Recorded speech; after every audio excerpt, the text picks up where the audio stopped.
Hi, all, and welcome to part one of Texas Folklife's 2022 Apprenticeship Program Virtual Showcase.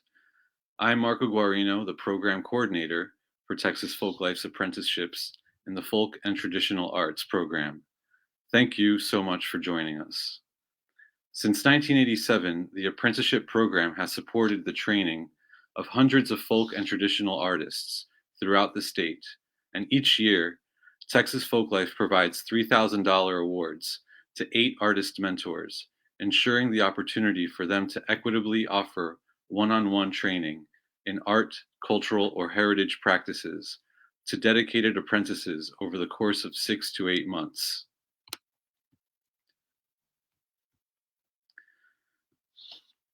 Rooted in intensive extended periods of observation and demonstration, conversation, and practice, apprenticeships are often a private matter held between the mentor and apprentice. Our virtual showcase provides a unique, public-facing window into the collaboration of this year's artist teams. Tonight, our apprentices in Indigenous storytelling, Cartonería, ceramics and cooking, and Flamenco dance will share the skills, techniques, lessons, experiences, stories, and memories they gained while fostering their respective traditions throughout the program. I am thrilled to introduce our first artist, Exe Guardado from San Antonio. With her apprenticeship, Excy and her mentor, Selena Gonzalez, have been exploring storytelling from an indigenous perspective. From spending time in Jutiapa, Honduras with her abuelita, Excy recalls the power and wisdom of her grandparents' stories and how they connect to the environment and subsequently create a way of life. These stories, which compose a cultural memory, bring together families and communities with time and place and coalesce to form a particular identity.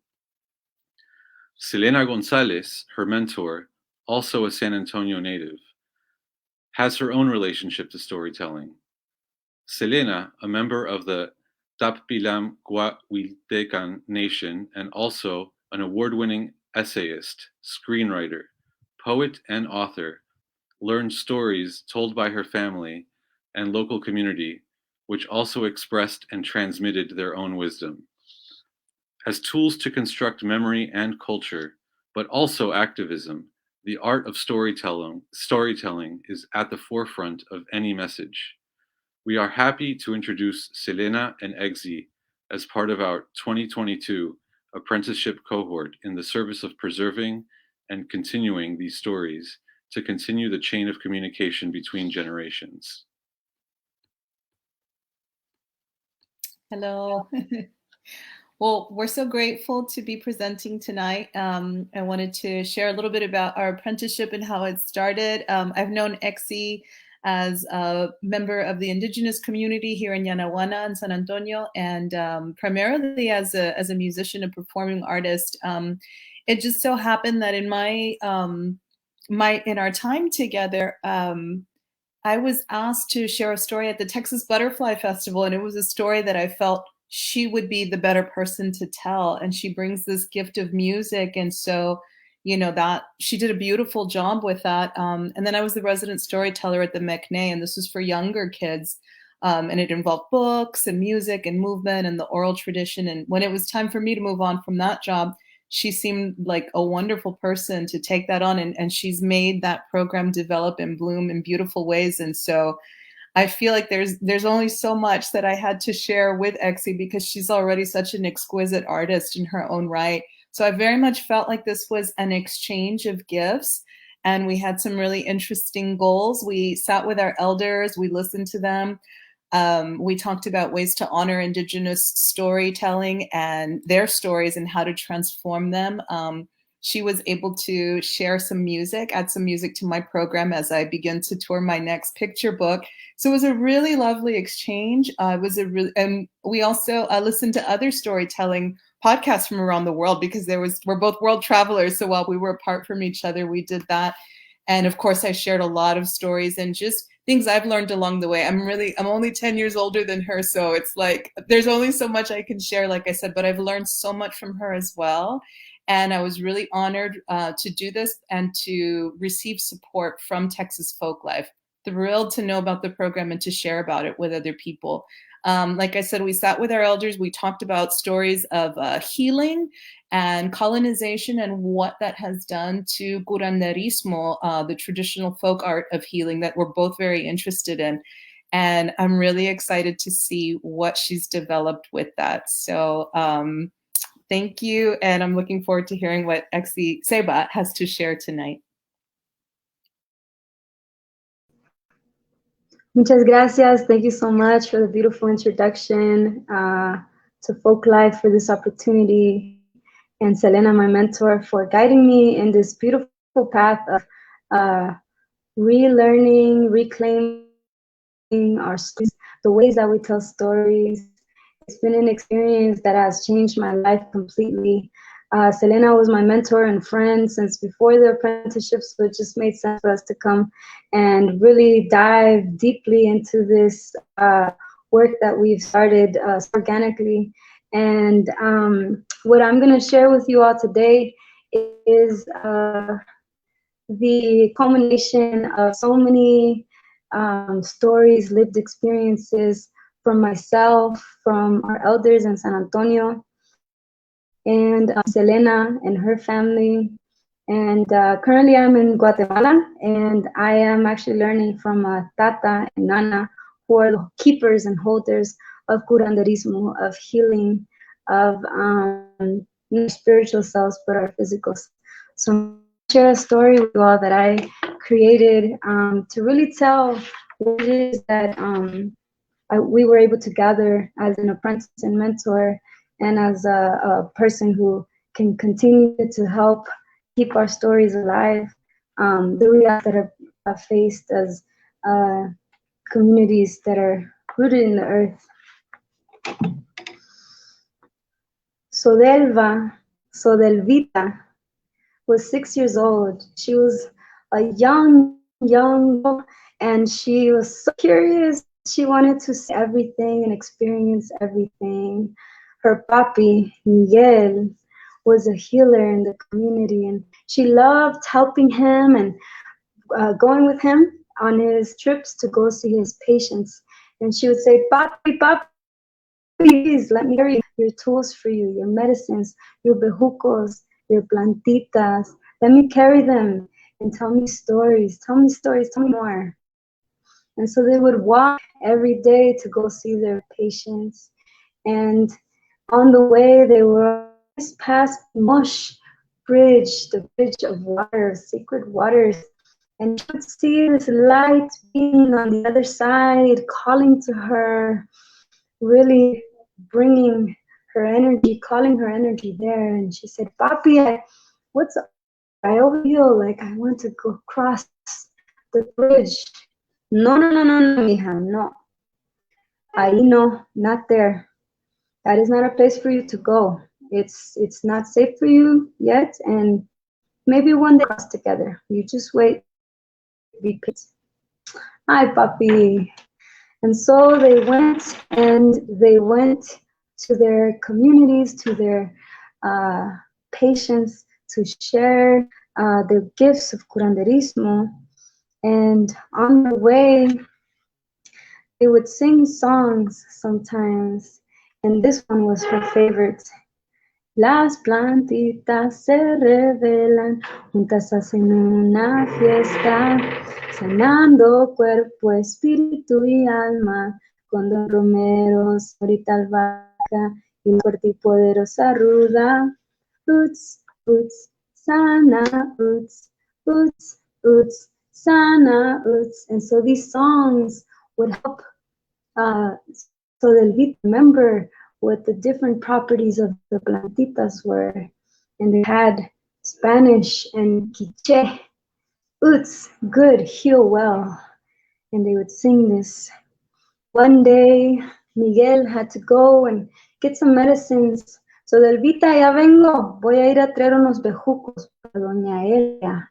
I'll be back. I need to go get some medicines for Doña Elvia. So he left, and on his way, he heard the screamings, the burning. Oh, another burning. They had caught another curandero, a shapeshifter, and they had hung him and were burning his body. He knew these times were dangerous, and so to go on his journey, he began taking his form by, and his wings began to come out of his body, and he was transforming. And as he was doing that, a group of men came and grabbed him,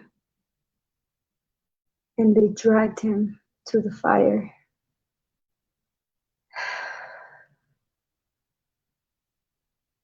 They took him there and left him there to burn.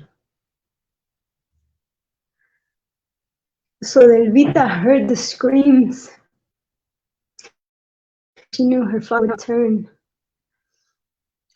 She mourned her father so much. But she had neighbors that took her in. They were also curanderos, workers of light. She would hear the people yell, "You work with the devil. Repent, or you will also have the same consequences," they would yell to the curanderos. "You will all be burned if you don't repent and submit to the word of God, to the word of church, to the word of the priest." So Elvita knew that this would not be an easy path. She decided to cross the bridge, the Muñoz bridge, and on the other side, the light turned into Duende, a protector energy of that mountain. And the Duende, when he appeared to her, said, "I've been waiting for you, Elvita. I have something to share with you, Mama. Your hands are going to heal so many.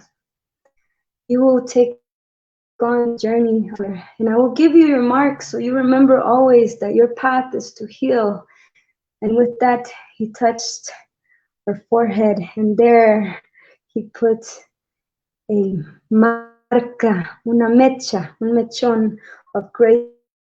She would always remember her path. She grew and got older, and she would heal people, and at one point it got so bad the community was divided. One side wanted the curanderos and the devil worshippers to leave their town or be burned, and the other side knew that the healers were light workers and they had abilities to heal everyone. And so with this turmoil, so Elvita felt, maybe I should leave my mission, my work, because I don't want to end up like my father. And so she stopped, but she knew and remembered the duende had told her, "If you stop, mamacita, you will get ill and have problems." And it happened like that, where she became ill. She moved far away, and there she encountered so many problems. And she heard of her community and all the illnesses that were sprouting from all the division and animosity and negativity. And Doña Elvia remembered Vita and her father, and she said, "I have to reunite the community, and we should pray for the healers to come back. We are dying." And so they did, and they prayed for the healers to come back. And so Elvita from far away felt in her heart the prayer that she should return. Whatever happen will happen. If it is my destiny to end like that, then so be it. But my work is to be a light worker and to heal. She returned to the community with her two friends, Monica and Alma.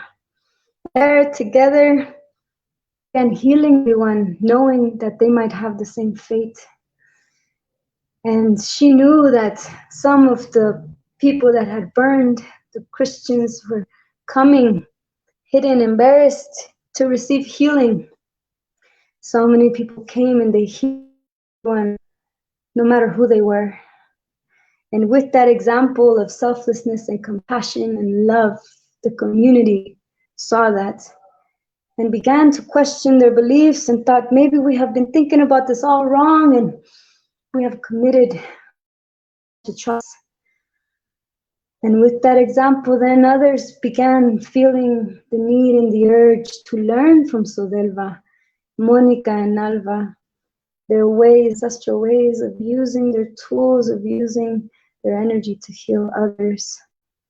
Story, my friends, is a story that summarizes what my family has experienced with shapeshifters and curanderos, curanderas.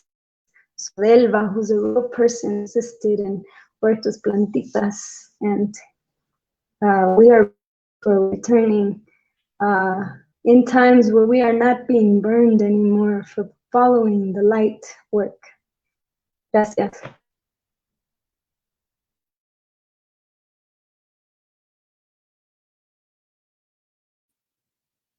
That was beautiful. Thank you, Excy. I think Marco's saying we have 3 minutes. I love that. Excy, should we, I don't know if we can do it at the same time. Do you mind if I share with them the song that you wrote? Is that cool? Okay, I think you're freezing up, but since we have 3 minutes, I'm gonna share with you all, this is my new book that's called Where Wonder Grows, and it talks about the elements, and Excy wrote this beautiful song for our time together, so that we could, after the children read, we could tell stories, experience the elements in our bodies and through movement. And so she wrote this beautiful song. I don't know if the timing will work out, and I see her freezing up a little bit, but I'm going to share these original composition by Seva Ili. It goes, water cleanses me, fire keeps me warm, wind refreshes me, earth holds me under my feet. And we jump. And then we sing la la la la la la la la la la la la la la la la. And it continues, and I've already taken this song to a few communities, and I'm heading off to Washington, D.C. and New York City soon. And so I'm so grateful to take Excy's beautiful spirit, as you just saw, and her wonderful talent for music, and to share it and to continue in various ways the work of self-healing and self-love. So thank you again, Seva, Excy, my dear friend. Thank you, Amina, her partner, who's helping us with this. And thank you, Marco and Texas Folklife. We're looking forward to seeing the other projects. Thank you, Selena. Thank you, Seva. That was really beautiful. Thank you so much for sharing.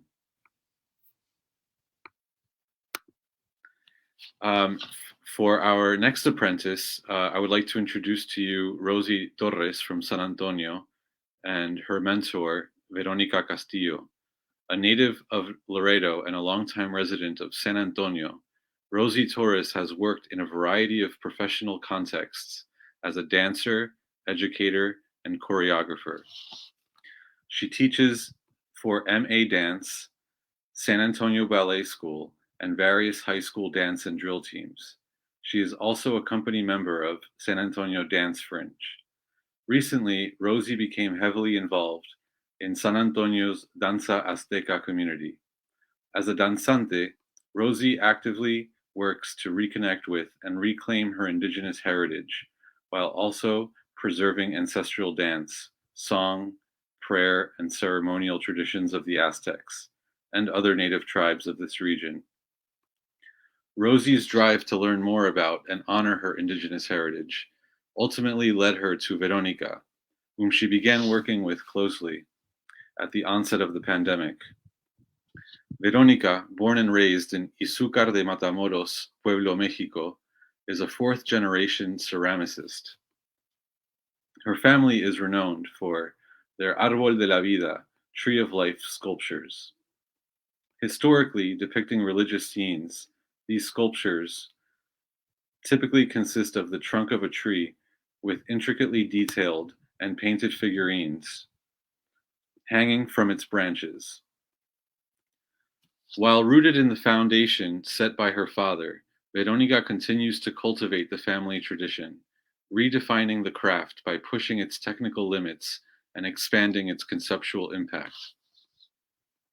Her artwork is inseparable from her work as an activist, tackling a range of contemporary social, political, and environmental issues.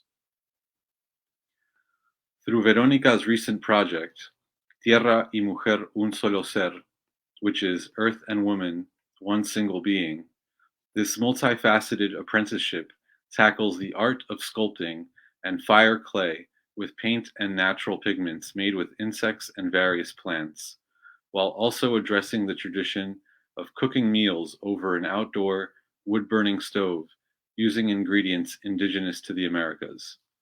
Please welcome Rosie as part of this year's Texas Folklife Apprenticeship cohort. Rosie, the floor is yours. Hola a todos. Hello, everyone. What an honor to be here at this very moment, to be alive at this very moment with these wonderful, beautiful, special people that have also received this gift from Texas Folklife. Thank you so much. On behalf of Maestra Verónica Castillo Salas, my mentor, de parte de mi mentora Verónica Castillo Salas, ella les manda saludos a todos. She sends everyone her hellos, her salutations and greetings. She is sorry that she cannot be with us today. Maestra manda sus disculpas por no poder estar con ustedes hoy, esta noche. Ella está trabajando ahorita en este momento en Washington, D.C. She is working a workshop at Washington, D.C. this very night and tomorrow as well.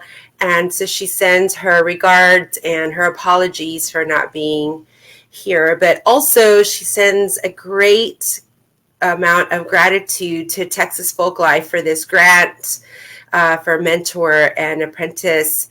As Marco mentioned, my name is Rosie Torres. Everybody knows me by Rosie. And I have been an apprentice to Maestra Verónica Castillo Salas this past year, starting last spring with her work for under Tierra y Mujer un solo ser, woman and earth, one being. And what we're going to see now is a short video of my mentorship, her mentorship and my apprenticeship during this past year.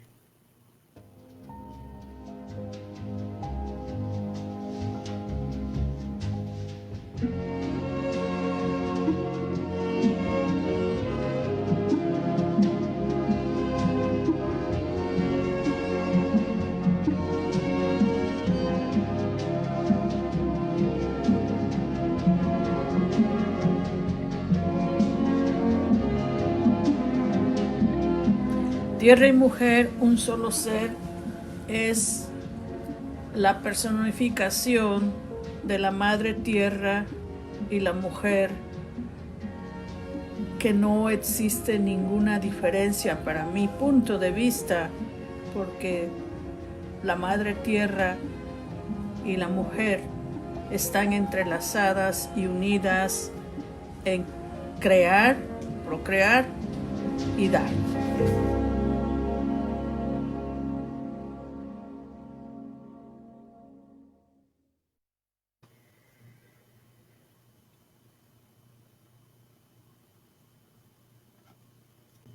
Thank you for allowing us that opportunity to fund her exhibit, which showcased in Bronx, New York this past April 2022.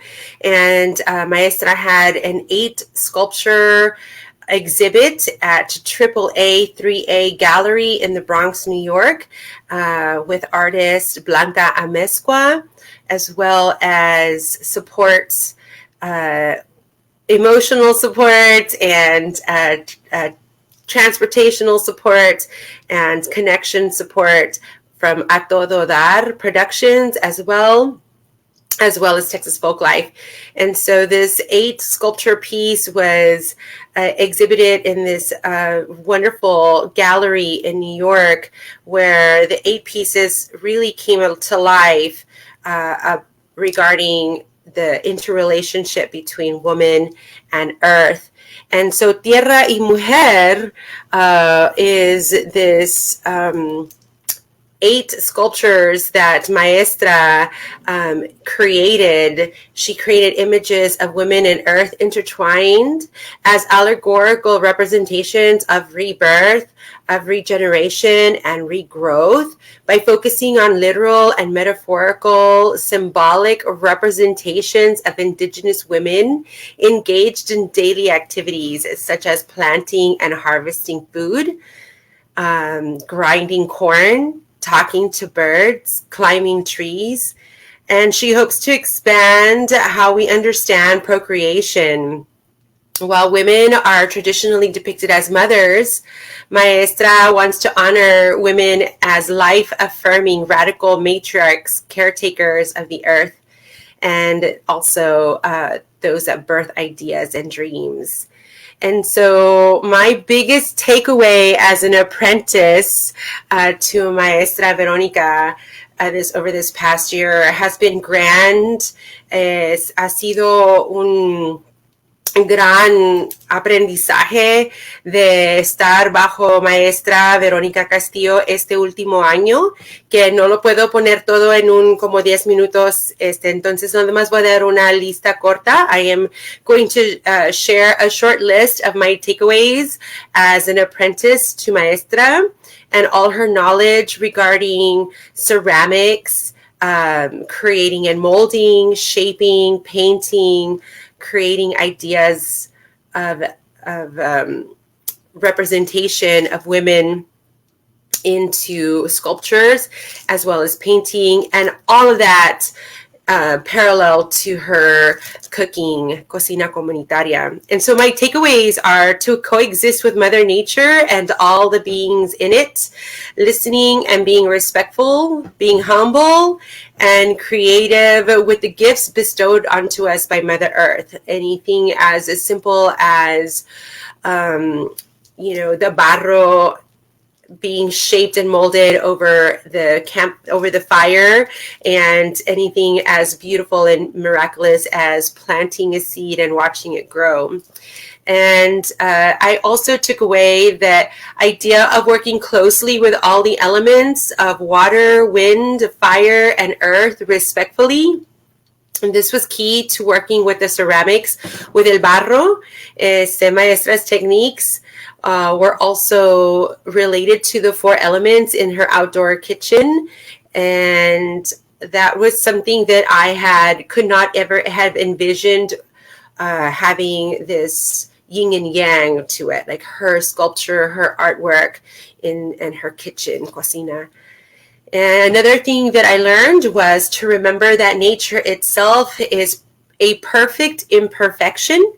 In other words, that art is not perfect as well. Life is not perfect, but yet it has so many gifts and it has so much perfection around its imperfection. As I stated earlier, as Marco stated earlier, my career path has been dance teacher and choreographer and dance educator. And so this is my first time putting my hands into barro, into the earth clay, into pinturas, painting and texturizing and molding and shaping something with my hands. I'm used to molding and shaping my body and telling stories in that way. And Maestra was shaping and molding earth in a way to tell stories.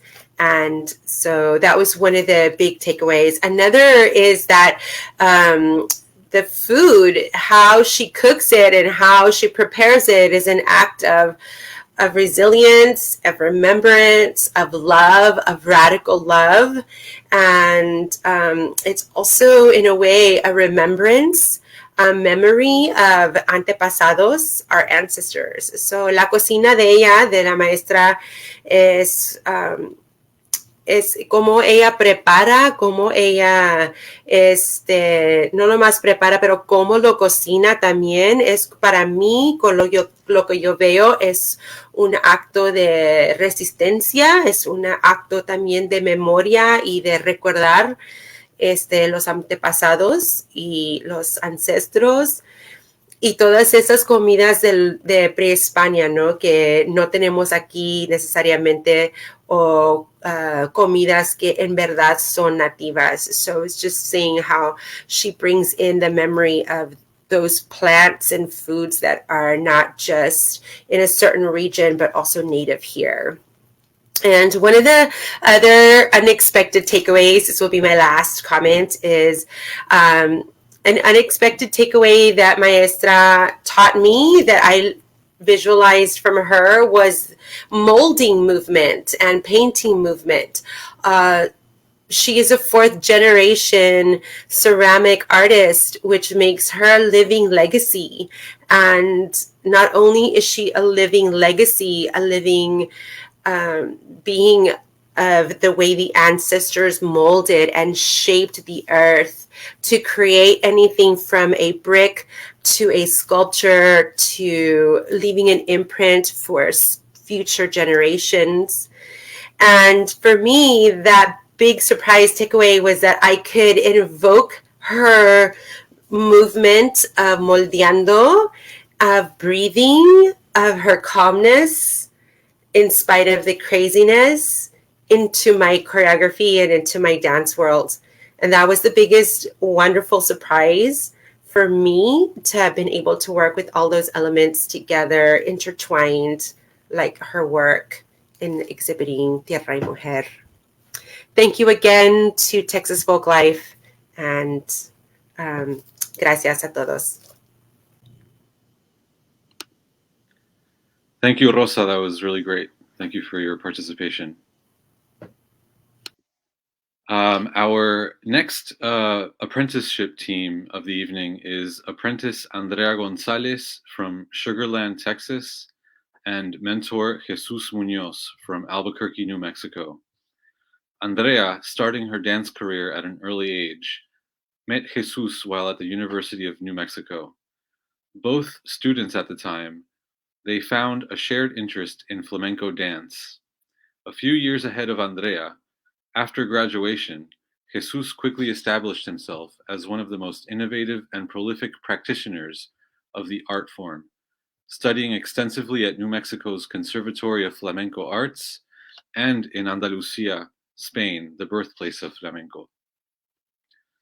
Meanwhile, Andrea forged her own path and made strong connections with the famed Greco Dance Company in Austin, Texas, one of the most influential flamenco companies worldwide. Andrea is now directly linked with and fervently dedicated to passing on flamenco's Texas-based legacy.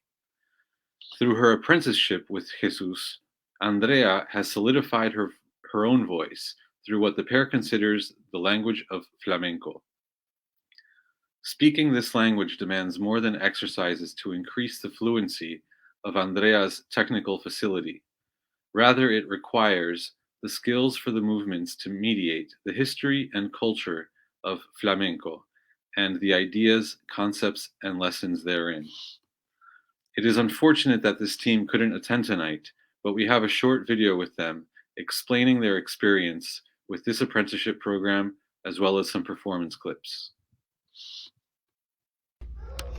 Hi there, my name is Andrea Gonzalez.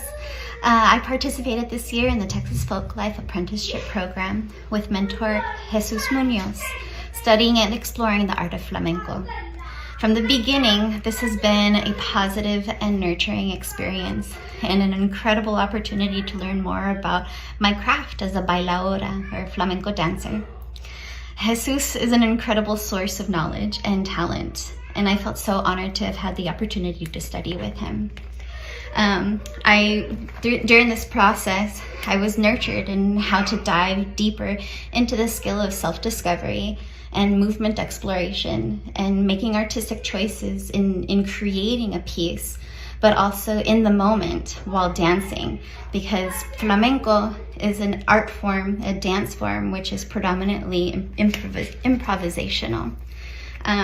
We together worked toward a goal of a group number to be danced with him, myself, and his wife in his production, and a newly developed baile, which was my solo that I had been wanting to create for 2 years. These bailes were performed in his Flamenco Tablao series in Albuquerque, New Mexico, the very first weekend of July. So I was able to go to Albuquerque and perform with him, and it was amazing. Thank you very much for having provided these opportunities for us artists throughout the state of Texas. Thank you.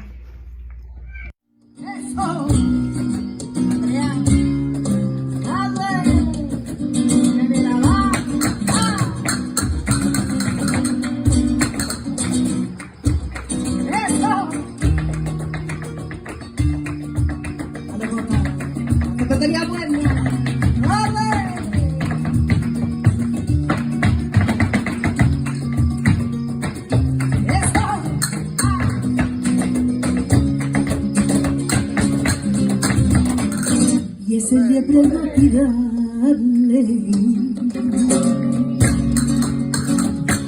al cazadora de la sierra. Ese liebre no tirarle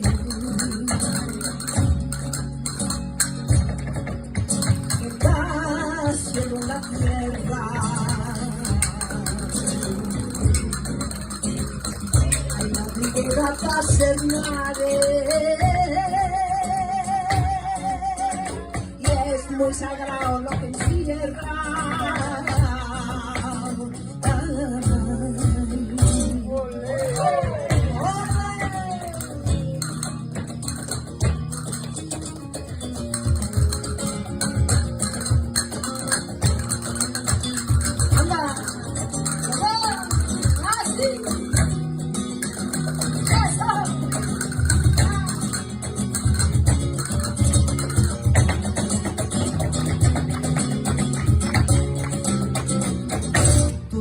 ¿Cómo se va?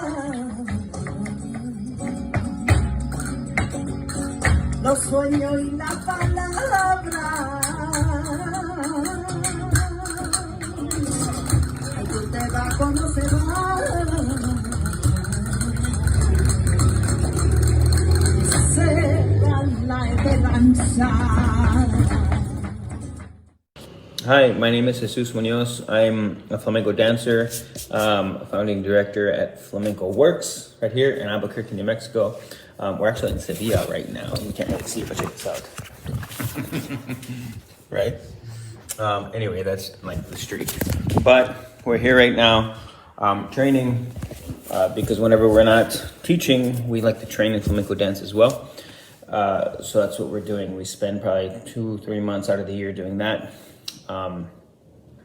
And the rest of the time training and in performances. I've had a company since maybe 2010, so about 12 years now. Been working with company in different capacities, groups, music, solo pieces. And so really excited to be able to work with this year with Andrea.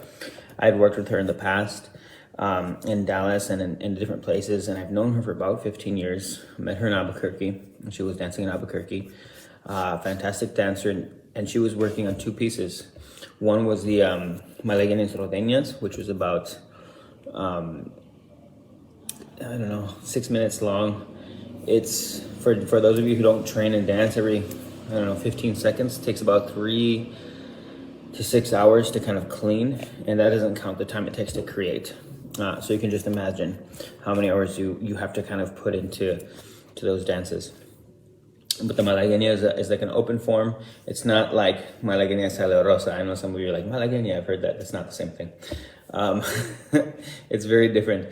It's an open form cante flamenco that's interpreted by the guitar, and it's done by pulse.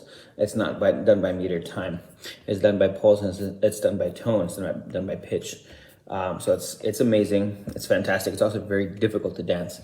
So the fact that she brought these out to dance was great because it was a real challenge. It transitions to rondeña, which is also another difficult form. It's a folklorico form. And it goes in kind of like a wheel. It's difficult to interpret, but she did a great job at it because she'd been working at it. And so, yeah, you get to see that this evening, as well as the Tangos Trio, which is traditionally a party dance. and we just kind of, I guess, souped it up a little bit by adding more stuff and making it a little bit more exciting, because we really dug into that piece. So tangos flamencos, not to be confused with Argentine tangos, because it has nothing to do with each other. But so we were dancing tangos flamencos there in that group piece. I just want to say thank you to Texas Folklife for all the work they're doing, and for this great opportunity for us to be able to do this together. It was challenging, of course, but I had a lot of fun doing it, and yeah, I know Andrea did as well. So thank you. I hope you guys have a great evening, and talk to you again soon.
So thank you, Andrea and Jesús. I'm sorry you couldn't be here today, but thank you for all your work, and it's great. Before introducing our final showcase of the evening, we would like to thank the Texas Commission on the Arts, a close and vital partner of Texas Folklife, who helps make the apprenticeship program possible. Texas Folklife's apprenticeship program is also made possible by a state partnership award from the National Endowment for the Arts in partnership with the Texas Commission on the Arts, and support from the board and members of Texas Folklife. Additional support is provided by the Cultural Arts Division of the City of Austin Economic Development Department, Arts Council in Wichita Falls, and the Indigenous Cultures Institute. We would also like to extend our sincere gratitude and appreciation to Texas Folklife's Folk Saint members for making this program possible.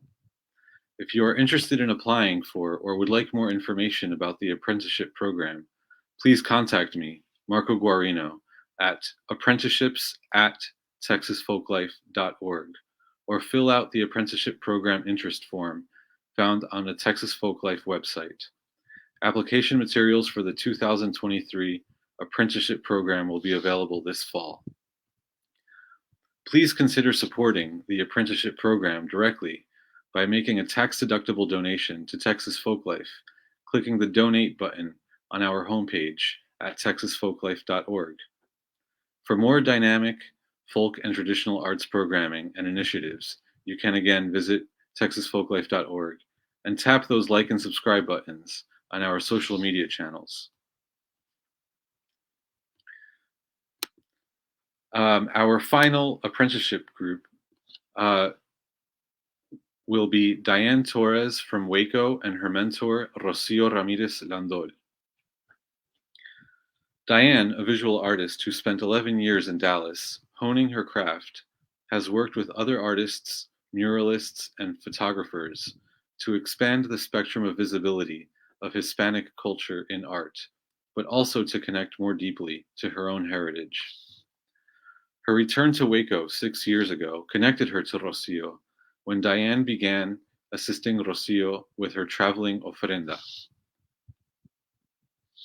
Rocío's Traveling Ofrenda, an annual public art installation in Waco, has worked to reclaim and represent her community's Dia de los Muertos celebrations. By creating a life-size skeleton mariachi band using técnica de cartonería, a form of paper maché unique to Mexico, Rocío creates an ofrenda, or an altar that offers gifts to lost loved ones. As offerings of food and drink, photographs, and various personal items, all often adorned with marigold petals and skeleton-inspired art. Ofrendas are wrought with intimately personal as well as culturally shared symbolic significance. Rocío connects the ofrenda for Dia de los Muertos to cartonería, a distinctly Mexican tradition. Under Rocío's guidance that recalls over 20 years of experience in cartonería, Diane has the opportunity, through the apprenticeship, to discover traditional cartonería techniques that have nourished her own craft, as well as her identity, while connecting her intimately to this traditional art form. Please welcome our 2022 Texas Folklife Apprenticeship Team, Rocío and Diane. The floor is yours. Hi, how are y'all? So we started by, Rocío did a lot of sketching in the beginning. So she had the images of the ones that you see back here. Those were all in sketch form. And we started out by doing, she had the sketches, and then we did pretty much like the instruments first, because that was something that we needed to get out of the way. That is more of a traditional paper mache. So it's with cardboard, and also cardboard paper. So that's more of a traditional American form. We then later started on the form of the skeletons. So that, Rocío was telling me, in Mexico, they start out with having artisans create clay sculptures, say of like the head of something that they're gonna have to make in this traditional form. So since we didn't have that, we had to start out by creating either having a form already that we sourced. So we have like a skeleton, if you can see the skeleton head, that one, we sourced that and then created the mold out of plaster of Paris. So after we created the molds out of the plaster of Paris, So we have that mold. That's the head. We also did a sombrero, and then all the figures you see behind us, the torsos, those are the plaster Paris molds that we use to then create the technique for the Cartonería. So for that, we sourced boxes. So a lot of cardboard boxes, and then we ended up soaking the boxes in paper. The boxes in water. After we soaked them in water, we pulled them apart so that we used the paper of the cardboard boxes for the Cartonería process. So we ended up using a flour-based glue, and then once we did the flour-based glue, we then used the cardboard paper to create the forms. So like the sombrero is one of them that's in there. We push the paper in with the flour paste or flour glue, then to create the forms. So each figure was all in pieces. So we had to do a front and back of the forms of the plaster, and then we had the paper mache forms that were front and back of the torsos. The skulls, actually 3 pieces. So after we have everything that's all together, all the forms, we then glued them together and then stitched them together so that then to create the forms, the 3-dimensional form. After that, we then pieced those together so that it created this full body. So then everything was all in one form. After one of the beginning processes was having a base and then also a structure so that they could stand, so that whenever we have the installation outside, they would be able to stand on their own and we wouldn't have to worry about wind blowing them over. So a steel structure is on the inside with also plastic piping to also reinforce the structure so that in case there's any type of wind or anything like that, it's reinforced and it can hold the instruments as well. So it's been a very long process, a lot of hours. It's something that feels like I describe it to something like just a melding of all of my talents together, everything that I know of as far as in art, all in one, and then amplified even more to create all these structures. And in doing so, it really helped me to kind of look at how I've missed out a lot on a lot of the cultural part of my upbringing, of where I come from, because it's something that was completely disconnected from me growing up as here in the States. Being from here, born here, wasn't exposed to a lot of things, especially the Day of the Dead tradition. It's something that I got into as I grew up and got more into art, more involved in art, and wanted to be part of the more of my culture, more of the art part of it. And so as we started doing this project, we talked about different things in the Day of the Dead as far as the cultural and the ancestral part, where the more indigenous side of it, how it became a lot more modernized now. And so it really led me into more deeper into the more of the indigenous side of things, where it all began and how it all started. So it also got me more interested in things like the Popabul and things that I wasn't exposed to, and as far as the indigenous stories that were told and where everything originated from. So it's been a really big journey, not just artistically, but also education-wise, just learning more about what my ancestors believed and where they came from. I don't know if you can see, but the figures, they're all life-size, and it's just, we're still working on things like the hands. There is other aspects of the art where I was saying the butterfly, you can kind of see the butterfly that's on her. That's a representation of the bow on the mariachis. So that it's an origami butterfly. So that's other artistic abilities that we're incorporating into this as well. So it's the Cartonería process, but then there's so many other things mixed in as well as like the belts. Rocío is very versed in a lot of textiles, and so things like the guitarrón, since she knows how to do the pattern making in costumes, she figured out how to make the guitarón, so that because we didn't have a pattern for that was something that was from her knowledge in textiles, ended up creating the guitarón. And also we got pretty much kind of got patterns like for the vihuela. So it's just been a very expansive process in just learning how to create just pretty much everything, the shoes, the boots. She knows how to make shoes from her time in film and working on big projects and productions. So this is very much like that, a big production. And so it's the details we're still working on, and even just continuing to finish this for our presentation in October, for the public presentation.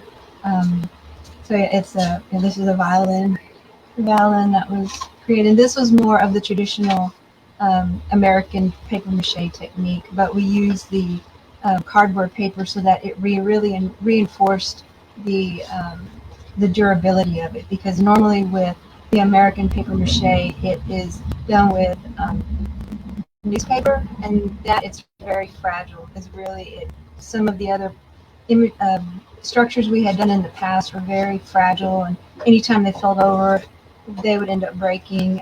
And so this is something we found that's much more durable in this process. So it really has been a big learning process for everything. This is a guitar, one of the guitars that's made. We still need to add the strings to it. So everything we're still in the process, but we are really working hard to get everything finished, so that by the time October, we feel like we'll have that done, before October. But because we still have to build an ofrenda that is 150 pallets. So it's really been a very interesting process. And then this is the belt buckle. I don't know if you can see that, but that's the belt buckle that was created out of clay. And then we ended up making a plaster of Paris mold. And then from the plaster of Paris mold, we ended up making the belt buckle out of the paper. And so then it has a metal backing on the inside. So also sourcing materials that we can use to create all of the details of the garments. So it's been really just a very in-depth process. I kind of liken it to like cross training with art techniques. So this is the plaster of Paris mold. You can see that with the belt buckle, and so from there we make the paper. We push it in with the glue, and then once we push the paper in, then we have the figure. So we did that process with everything. The legs and the arms, we actually had to use live models. So that we used her niece and nephew. We made casts of their arms and their shin, her niece's shins, so that we could extend the legs for the figures, because the molds that we had were only from the waist to the knee. So that meant we had to add on the shin part. So from there, we created the shins and then modeled the paper around that. And then we had all of the shins for every one of them. So it's been really, it's a really extensive process. Like I said, it's like cross training with art, with all of my art techniques, using everything that I know of when it comes to art, and then also learning so much more from Rocío in this process. And then this is one of the skulls, which is a 3-part skull that we ended up putting together. You can kind of see the seam back here. So, and then this is the 3-part skull that we had to create the plaster cast for. So yeah, it's like I said, it's been a very it's been a very big learning experience, not just with this art technique, but also just with myself and in realizing just how rich my culture is that I come from. And I hope that y'all can get to come and see this installation. So here in Waco. So everyone, if you're in the area, or I know there's some from San Antonio, please come up. It's going to be in October 29th through November 3rd. We're going to have a live a movie night with Coco on Saturday on the 29th. So we really do hope that y'all get to see the finished project and see what it's like when it's out in the installation of in our outdoor installation of the traveling ofrenda.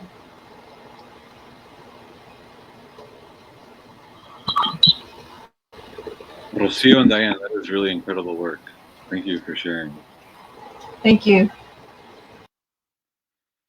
Before we continue, I would like to give a shout out and an enormous thank you to Peter Breithaupt, who was the apprenticeship coordinator before I was, and who did most of the heavy lifting on this season of the apprenticeship program.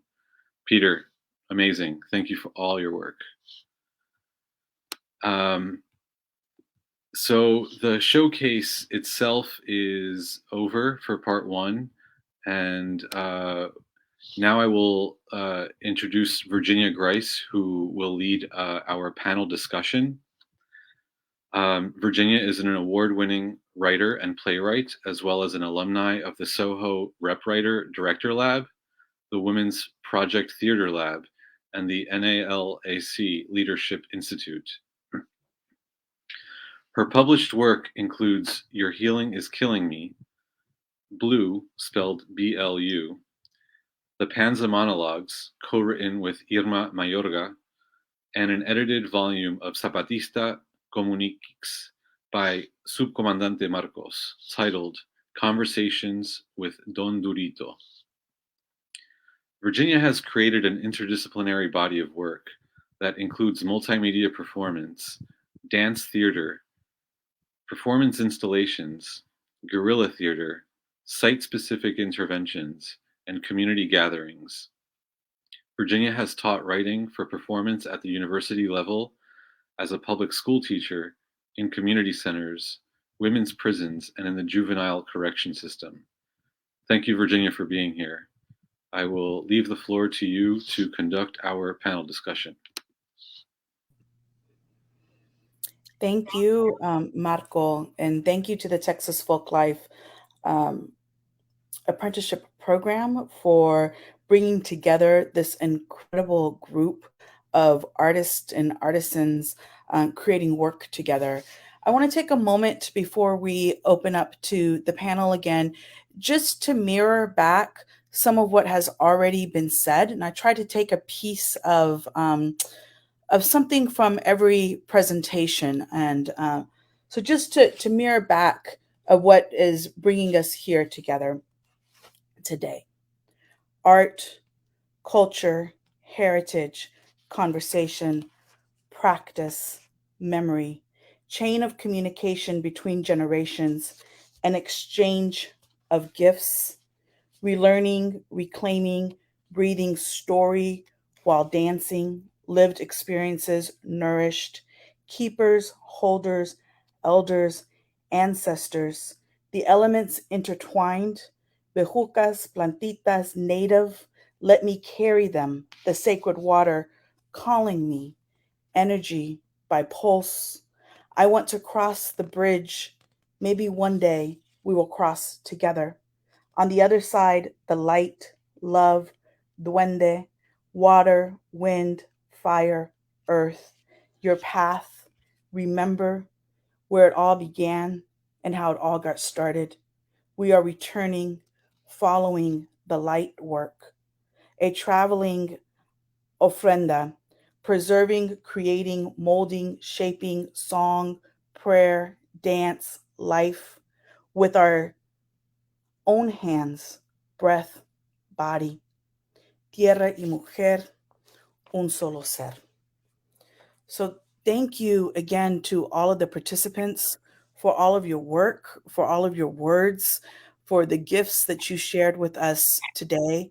I want to recognize, especially with this panel, but all day, every day, that this land that we are on is Indigenous land, Cahuiltecan territory, and this group of really mostly mujeres. All of the apprentices in this program happen to be in our first section of presentation, all happen to be mujeres. And so to see the work, the storytelling that's happening through barro, through food, through movement, through sculpture, with cartón, and with everything that we have, is really been quite inspiring this evening. I think that I want to just open up, if everybody would be willing to talk about something that I found interesting about all of the cohort, is that people talked about the ways in which they were gathering before this apprenticeship. And so in so many ways, people were already practicing models of apprenticeship.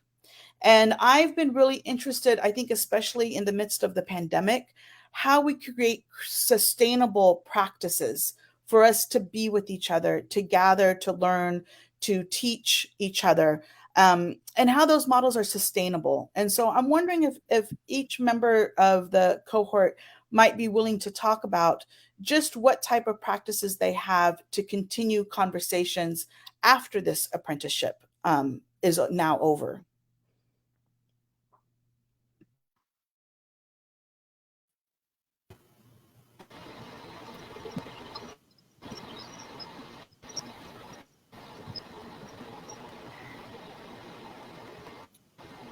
I will start, if that's okay.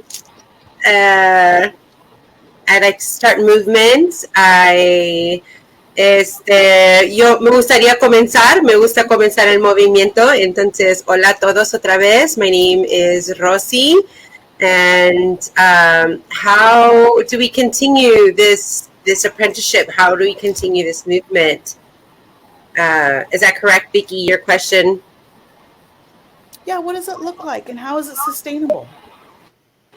I'm not sure how it's sustainable because, you know, realistically, we're living in this moment, estamos en la realidad, viviendo en este momento en una crisis. We're living in a crisis, right? So we're still in a pandemic. We're now really experiencing in Texas and our southern region drought conditions that affect the earth, the barro, they affect our water, that affects our trees, the way that we chop leña so that we can continue cooking. I'm not sure how we sustain it. However, with the legacy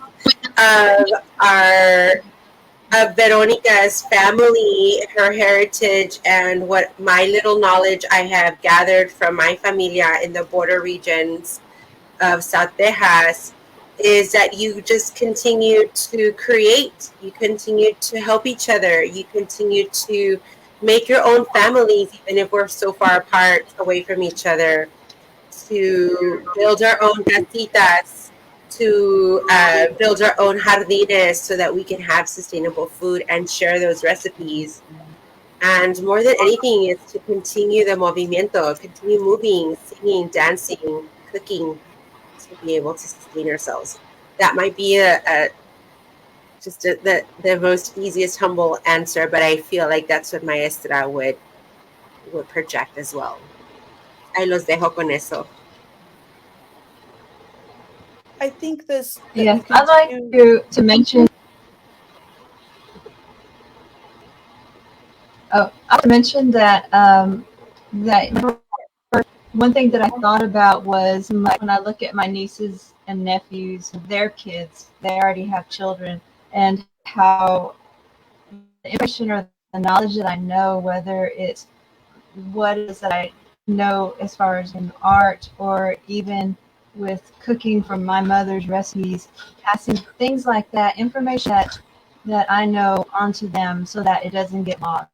Because that's one thing that I realized with me is the disconnection that I've had from my ancestors, from family, that information got lost. And so I think it's important that we sit at the feet of our elders and be humble and learn as much as we can we know about either the past when it comes to cooking or stories or anything that is related to our ancestors, that we continue sharing that with the generations before us so that we keep preserving the knowledge that we have, and so that it may continue to live and not die out, or not allow them to forget the importance of their culture and their heritage.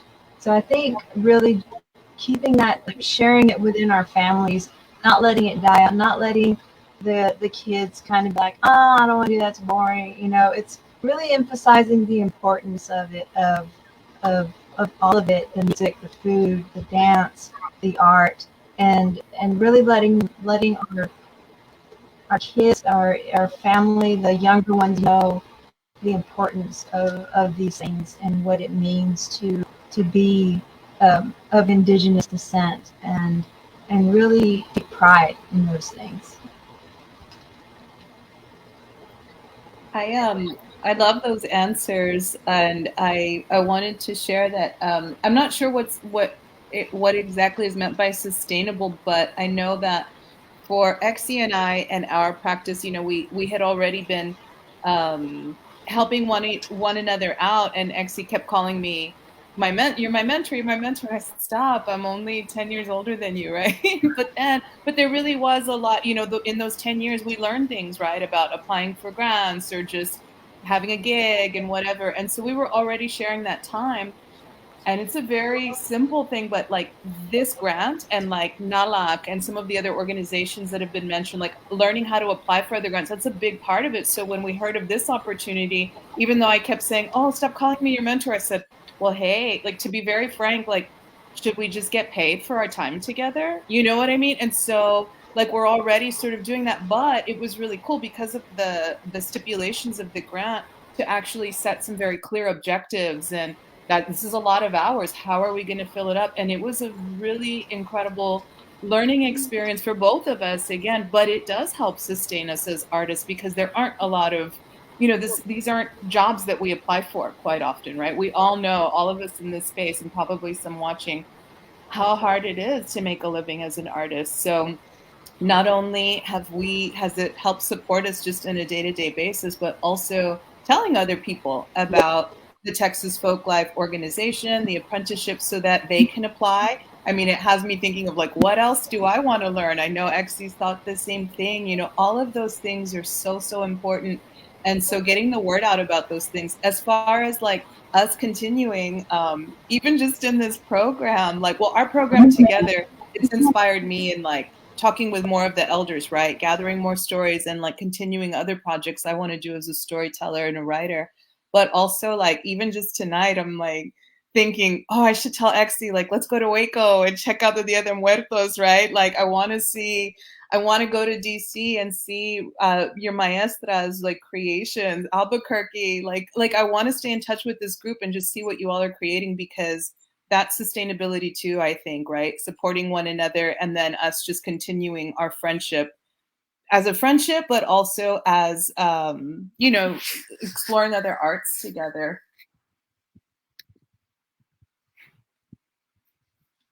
I think I froze. Excy, do you have anything to add? Yes, Thank you. I really love the answer. I echo a lot of what the compañeras are sharing, and for me, I think it's also being in the moment, like Rosie said, we are living through difficult times, and different cultures, there's different beliefs, and some beliefs are, that things will get a little tougher, and so being in the present and really enjoying what's in front of us at this moment, and really getting into the happiness of life, the good things about life, that we can enjoy in every second, every moment, and being in that present also means learning from everything around, from our mentors, from our teachers, from the plantitas, from all of our environment that is always teaching us so much about ourselves, about the collective. And I think the sustainability is, remembering that we are always learning, and mentors and are abundant everywhere around us. And specifically about this apprenticeship, I can totally see Xelena and myself, as well as maybe collaborating with other mentors and mentees present here, just taking this and creating, allowing our creativity to just take us wherever it needs to. So we do this very important work of keeping our people, our gente, inspired and motivated through these times that we're experiencing, will continue to.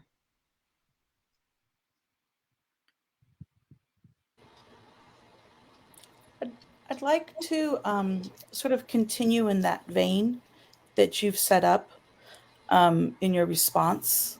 I feel as if, as I listened to everybody's presentation, in these moments that are challenging, that are moments of crisis in many ways, that aren't always new moments, and yet they feel particularly aggressive right now. There's something in your work, and when I say your, I mean everybody on the panel and the cohort. There's something in your work that I think offers other models of being, other models of relationship, other models of moving through the world that I think give us tools for navigating trying times and moments. And so I would love if each of you could talk about that a little bit.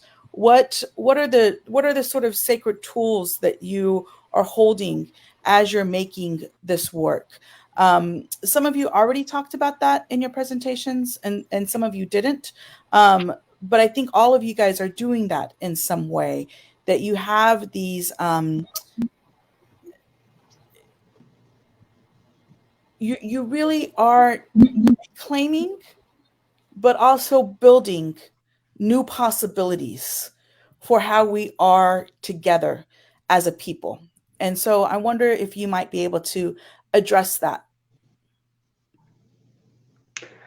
I think I would like to share something. I don't know how delayed my connection is right now, but hope I'm not interrupting anyone.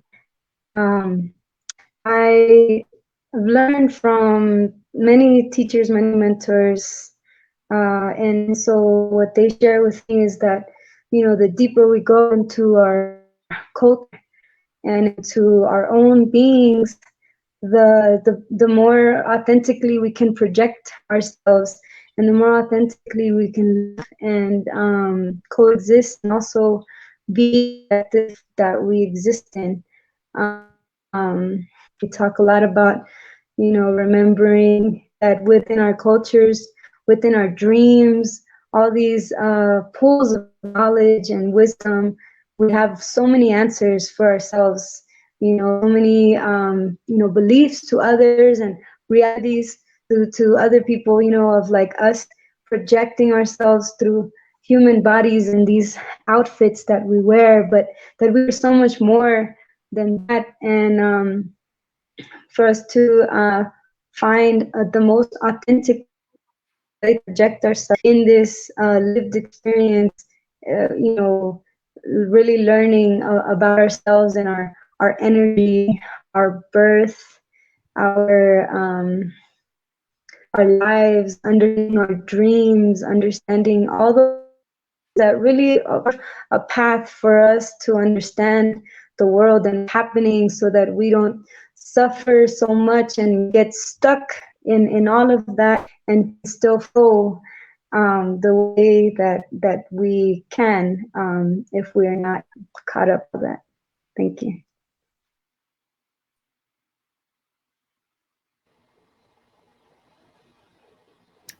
I feel like in my work as a storyteller and as a writer, I get to meet a lot of young people with my picture books that I have with Adriana Garcia, who's also here in Yanaguana, San Antonio.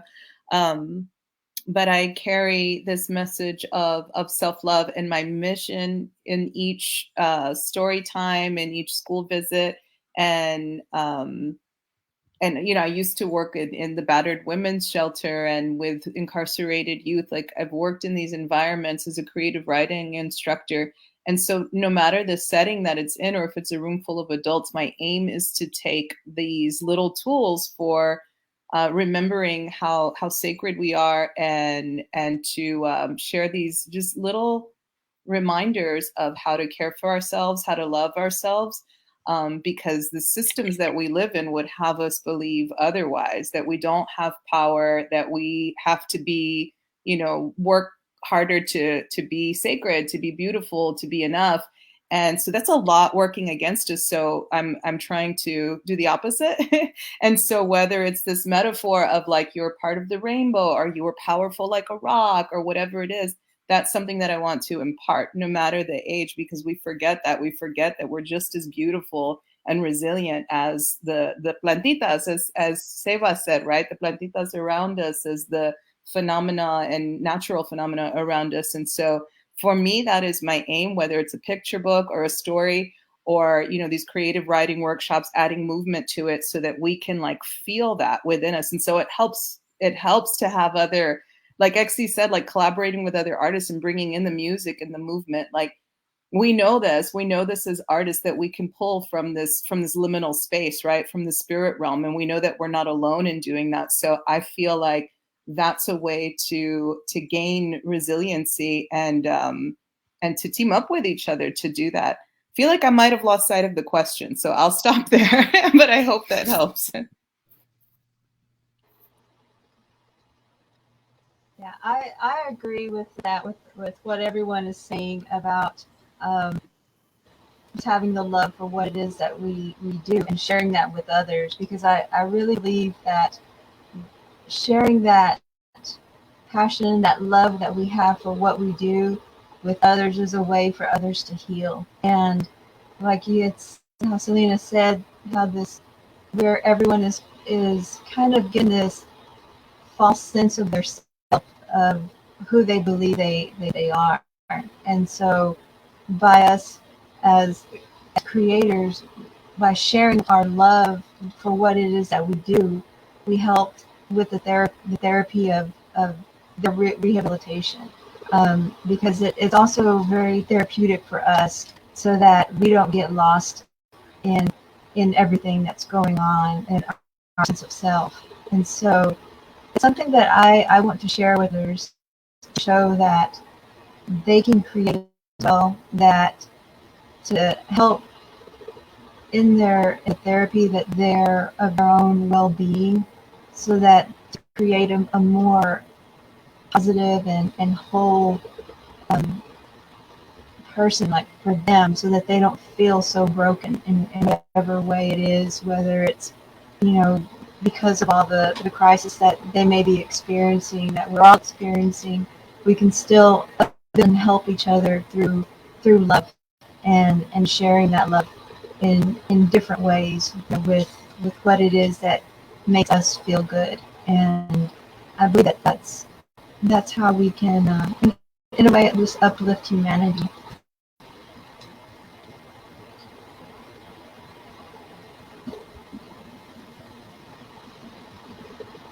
That was so beautifully said. I would like to translate in case my maestra is watching and her familia is watching across the airwaves in Mexico and into other regions that speaks español. La pregunta fue que ¿qué son las herramientas sagradas que nosotros estamos usando en nuestro trabajo? Pues I feel so honored. Qué honor para hablar de parte de maestra y ojalá que le estoy haciendo justicia. Perdón si no hablo correcto, but I believe that some of her tools, las herramientas que ella usa es el sueño, the dreams, to continue creating, right? Para seguir creando, para seguir trabajando, to continue working. Those are tools, working with your hands, working with your mind, working with your feet and your body. And to be able, another tool is to have consistency. La otra herramienta es tener esa constancia, ¿verdad? Pero a la misma vez tener el poder de improvisar en esa constancia. So at the same time, in your consistency, to be able to improvise when you're coming across hardships or problems or issues. And that's something that I learned and took away from Maestra's work with her barro and sculpting and making these beautiful trees of life, right? That when we aesthetically see it, it creates this harmonious, synchronized balance, right? This synchronicity that you see, the yin and the yang. But sometimes it comes out crooked. Sometimes one branch is longer than the other. Sometimes one branch cracks and falls and leaves fall. And that is like, those are the tools of life, right? Our relationship with what we have in our surroundings. The other is to continue molding and shaping our own life, our own environment. The other is, I mentioned earlier, is creating, but also in the creation, estamos pintando. Also in this creation, we're painting, we're adding color to this chaos, we're adding color to this stagnation, we're adding color to repetitiveness, we're adding color to that has been quieted and not said and talked about. We're adding color, we're adding vibrations, we're adding movimiento to things that have been hidden or things that have been lost. And so we're reviving those with color. And color can be energy. It doesn't have to look like something. It could be a feeling, an emotion. And another herramienta that I have learned from Maestra, but also that I have learned from my own family and my own experiences, have been to surround myself with those that are also in the same energy to seguir, the same energy to continue. And because, you have to be able to be strong enough to give around to those around you who do not have the same gifts or possibly don't have the same means. But that is Vicky, what I have for you. I want to give thanks to all of you, Selena, Seba, Rocío, Diane, Rosie, and those that weren't able to be with us today. I really want to give you thanks. The work that you're doing is really beautiful. Something that I also noticed in all of your practices is that you're working with your entire body. Seba, as you told the story, your arms extended. As you work and shape and mold those sculptures, that's a physical act with every dedo, every muscle, working the clay, making the food. There's something that is physical in that. And so as Selena talks about what it means to nurture or to find, our place in the rainbow, our strength as the rock, there's something about the art making that you're doing that is also an embodiment of how you want to live in the world. And I want to thank you for sharing your practice with us today. I want to thank you for the work that you're doing. And I do hope that we can find ways where we can be on caminos together and cross bridges together. And so gracias a ustedes. Thank you, Marco. And thank you to all of the support of these artist works, and how vital and important it is to support artists and artisans and craft makers and cultural bearers in the state of Texas, which is the South, that this work is necessary. It is necessary in this moment. And so thank you for everything that everybody does to keep this work siguiendo, to keep it in movement. Thank you.